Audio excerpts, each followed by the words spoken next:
Bienvenue sur ma chaîne de retour sur French Leon. Et donc, je sais pas si vous avez vu la vidéo d'hier en fait. Je parlais de aller faire une petite visite en fait, faire du window shopping, faire du lèche-vitrine, faire un petit peu les magasins sans vraiment acheter quoi que ce soit. Voilà, c'est un peu le but du lèche-vitrine, n'est-ce pas? Ben voilà, c'est ce que j'ai fait hier. Et je vais vous en parler un petit peu parce que c'était sympa, c'était rigolo. Surtout que, en fait, j'expliquais que hier c'était la première fois que, après plus de 2 mois, depuis le 7 avril, donc le 19 juin, là, on est finalement libre de se rencontrer. Voilà. Donc tu peux rencontrer, il peut y avoir jusqu'à 5 personnes chez toi. Ils n'ont pas à être membres de ta famille. T'as pas besoin de rencontrer seulement les gens qui vivent avec toi, qui sont membres de ta famille. Maintenant, voilà, donc le côté dictature s'est un peu évaporé. Donc finalement, ben voilà, on est libre de se rencontrer. Et aussi, donc les magasins ont ouvert. Voilà, donc la plupart des magasins ont ouvert. Et ça signifie quoi ça? Ça signifie que ben, forcément, on va s'intéresser aux magasins de d'appareils photo et de caméras. Voilà, donc forcément, parce que je suis obsédé par ça. Dès que je commence un petit peu à me remettre à vouloir faire de la vidéo, bah, ou de la photo, à l'époque ça dépendait, c'était de la photo, après c'est passé à la vidéo, bon c'est un peu pour beaucoup de gens le même cas je pense.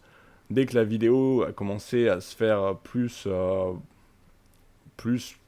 a été plus simple à produire, de qualité, donc il y a quelques années, je pense qu'il y a beaucoup de gens qui ont commencé à s'intéresser à la vidéo plutôt qu'à la photo. Il y a encore beaucoup de gens qui s'intéressent à la photo et c'est vrai que moi, en ce moment, ben non, je suis plus dedans quoi. Alors, il faudrait toujours y revenir plus tard, mais je sais pas.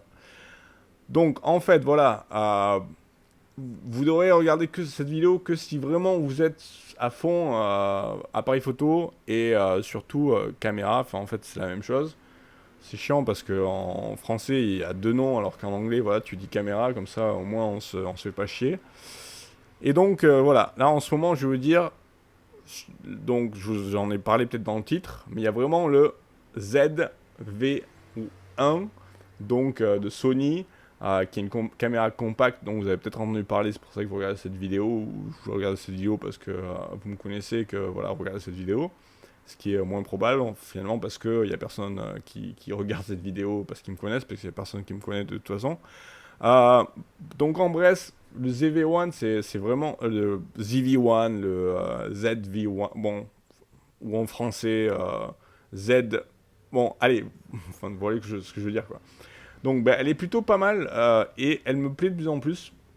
Faut savoir qu'aujourd'hui j'ai quand même passé des heures et des heures à regarder des vidéos qui parlaient du ZV-1 et aussi je m'intéresse au A6400 de Sony aussi qui a un capteur APS-C donc avec un crop en fait de 1,5 comparé à un capteur donc full frame. Euh, bon, tout ça, en fait, je l'explique mieux en anglais parce que c'est moins évident en français parce que c'est pas un truc que j'ai l'habitude, dont j'ai l'habitude de parler en français, c'est vrai. Ou de lire, de regarder des vidéos en français, ça m'arrive pas trop. Je regarde surtout des vidéos en anglais par rapport à ça, donc forcément j'ai un vocabulaire qui va plus être en anglais. Donc ça va pas être évident d'en parler exactement dans ma langue maternelle. C'est un peu, même si c'est un peu contradictoire. Et d'ailleurs, je regarde pas l'écran là. Enfin, l'écran, je regarde l'écran. Pourtant, je devrais regarder l'objectif, pas l'écran. Donc là, je regarde ni l'objectif ni l'écran. Donc c'est génial. Parce que j'ai mon microphone qui est ici. Voilà. Si je mettais mon microphone ici, peut-être que ça marcherait mieux du coup. Même si on verrait pas ma gueule. Bon, j'ai parlé de ça rapidement parce que voilà, je pense que de toute façon, il n'y a personne qui va regarder là. Ils sont tous chiés à mort, ils sont déjà barrés, ce qui est compréhensible. Bon, s'il y a encore quelqu'un qui est ici, je veux dire en gros, quelles sont les qualités principales que je recherche en ce moment sur un appareil photo, une caméra, ce que j'ai pas sur le mien là, le M10 de Canon. c'est j'ai pas de micro input, ok. Il faut que je puisse connecter ce microphone, voilà, à l'appareil photo. Comme ça, je vais pouvoir avoir du son qui déchire. C'est pas le premier truc, ça. Le premier truc, c'est le 4K. Bon, chercher en français comment tu dis 4K. 4K, c'est la même chose, non? Donc c'est le 4K. Ben, pourquoi? Parce que voilà, faut être future proof. Future proof, faut vraiment être prêt à faire des vidéos maintenant qui vont être regardables d'ici 10 ans, d'ici 15 ans et compagnie, tu vois. Faut pas s'handicaper par rapport à ça, donc c'est pour ça qu'il faut que j'y passe là. Parce que bon, autant toutes les vidéos que j'ai faites jusqu'à présent, ben, franchement, ça vaut pas tellement grand chose, donc on s'en fout à la limite. Mais ce que je vais faire, j'espère bientôt, ce sera un peu mieux. Donc faudrait bien que j'ai des vidéos voilà, qui arrivent à durer dans le temps. C'est pour ça que je veux passer absolument au 4K. Et après, pourquoi je veux avoir les microphones input? Parce que justement, j'aurai pas toutes ces vidéos que je fais tous les jours qui mangent pas de pain. Bah, je veux pas forcément avoir à les monter, à les éditer. Donc après, voilà, c'est nickel. Si je fais une petite vidéo comme ça, j'ai pas à la mettre dans Final Cut Pro. Et parce que si je fais une vidéo comme ça en 4K, va falloir passer plus de temps sur Final Cut Pro pour qu'elle puisse justement être prête, tu vois, à mettre en ligne. Donc envoyer ses pesées, donc c'est pour ça qu'il serait quand même pas mal qu'elle ait le microphone input, voilà. Et ensuite, c'était quoi le dernier truc? Ce serait bien qu'elle ait l'image stabilisation quand même. Et en fait, le A6400, en fait, l'a pas. Le truc positif en fait du A6400 de Sony, c'est que c'est le seul de toute la lignée en fait des A6000, A6300, A6500, A6000, je sais pas s'il y a un A6200, franchement je sais pas. Le A6100 aussi a un écran donc qu'on peut flipper, enfin pas qu'on peut flipper, mais que flipping screen en fait, donc on peut se voir à l'écran, donc il n'y a qu'à retourner l'écran, on peut se voir à l'écran. Comment tu dis ça en français déjà?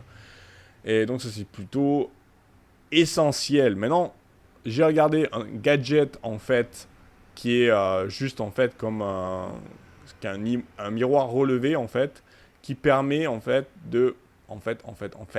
qui permet de se voir à l'écran euh, sans avoir justement un flipping screen. Donc ça c'est quand même pas mal et ça me permettra en fait dans le futur de faire l'acquisition d'un A7 Mark III, par exemple, voilà, pour pouvoir bénéficier vraiment d'un full frame et tout en ayant donc faire du 4K, machin, avoir un full frame. Donc c'est un truc qui coûte 2000 dollars singapouriens, ça doit coûter 1500 euros, un truc comme ça. Donc c'est pas pour tout de suite du tout. Mais en tout cas, le problème jusqu'à présent, je me disais, ah mais franchement, soit je retourne l'écran, soit je peaufine, tu peux combiner un truc en prenant une pince et des compagnies et tu vas suivre un tutoriel sur internet pour débrider en fait l'écran de derrière pour qu'il puisse en fait se voir, mais quand on retourne la caméra en fait, ce qui n'est pas évident du tout, surtout quand tu la tiens sur un trépied. Mais par contre, donc, si j'utilise en fait cette petit accessoire qui me permet de quand même de me voir à l'écran avec un miroir, etc. et compagnie, donc ça, ce serait génial en fait. En fait, ce serait suffisant. En fait, je suis tombé dessus par hasard. J'avais pensé vaguement, je sais plus. Je me dis que c'est ça que je pourrais utiliser. Mais à l'heure actuelle, si tu as quand même une flipping screen, c'est quand même plus utile, c'est quand même plus bon. Voilà, t'as pas à rajouter en fait un autre accessoire sur la hot shoe de ton appareil photo, de ta caméra. Voilà, donc donc en ce moment en fait je me tâte un peu entre les deux appareils photo, entre le ZV-1 et entre le A6400. Voilà. Pour ce qui est de Canon, bah, ils n'ont pas vraiment des caméras qui valent le coup, qui tiennent la route en fait pour le 4K. C'est ça le problème. Parce que en fait, donc moi, celle que j'ai, le M10, on laisse tomber parce que non seulement il fait pas 4K, mais il n'y a même pas de micro input. Voilà. Après, voilà, le truc qui est vachement important, c'est l'autofocus. L'autofocus sur cet appareil photo, d'accord, il est peut-être vaguement potable, mais en fait, il n'est pas potable. Moi, je suis toujours même pas habitué au fait. Moi, je suis toujours en fait obligé d'utiliser l'objectif que j'ai là en manuel. Donc, c'est encore plus pourri, tu vois. Donc, pour un vlogueur, c'est la merde absolue. Donc, ça va pas du tout. Parce que bah, je préfère cet objectif à l'objectif. J'ai aussi un objectif 15 mm, 45 mm, mais je l'utilise même pas parce que voilà, il est un peu pourri quoi. Donc je préfère quand même utiliser celui-là, le 1,8 de Canon 50 mm que je suis en train d'utiliser en ce moment, parce qu'il est quand même vachement mieux, même si je dois adapter donc, le mettre en manuel et donc vraiment faire plusieurs essais pour que je sois au point. Mais si j'avais le ZV-1, donc je le mets à 1,8, donc c'est quand même pas mal, et après voilà, l'autofocus va trouver ma gueule directement, il n'y a pas de problème. Après, n'importe quel objet que je mets devant, en fait, comme ça, il va mettre au point, en fait, l'objet. Donc, la mise au point va être super. Par contre, t'as un capteur de seulement 1 pouce, donc ça, c'est un peu chiant, parce que t'as un capteur qui est quand même, voilà, 7 fois plus petit qu'un capteur à full frame, et qui va être 3 fois plus petit qu'un capteur APS-C ou APC, putain, je sais même plus si c'est APS-C ou APCS. Bon voilà. Sur ce, je vais vous laisser les enfants. Voilà. Aujourd'hui, j'ai bien fait chier tout le monde. De toute façon, je pense pas qu'il y aura beaucoup de monde qui aura regardé, qui aura osé regarder cette vidéo sans se faire chier, quoi qu'il en soit. Donc je vous remercie. Il fallait quand même que je la fasse, voilà, parce que bon, je me suis un peu je me suis un peu embourbé dans la semoule, ou je sais plus ce que c'est l'expression. Mais c'était pas évident. Et là, ça continue à empirer. Bon, voilà, pas grave. C'est pas grave. C'était juste ma pratique quotidienne. Fallait que je la fasse, fallait que je fasse cette vidéo. Bon, c'était pas top, mais bon, désolé. Hein. Voilà. Merci d'être là. Merci de m'avoir regardé. Là, je parle à ceux qui ont eu le courage de le faire. Ça ne doit pas être beaucoup, hein. Je ne sais même pas s'il y en a un, je pense pas. Donc je parle encore qu'à moi-même, quoi, comme d'habitude, mais c'est pas mal, hein, parce que ça me dérange pas. Voilà, ça fait 2 mois que je fais ça et tout va bien. Honnêtement, tout va bien. Le problème, c'est que là, je me vois même pas parce que j'ai enlevé mes lunettes. Ah. Et j'ai même pas regardé l'écran ou l'objectif, en fait, la plupart du temps, et c'est pas bon, ça. C'est pas bon, il faut que je regarde, parce que sinon, c'est pas pro, ça. Les gens, ils vont pas regarder si tu regardes pas l'objectif de l'écran, là. Voilà. Sur ce, ben, n'oubliez pas de vous abonner ou de liker la vidéo, d'éclater le pouce bleu, le pouce pour qu'il devienne bleu. Voilà. Et ben, on se revoit bientôt. Ciao.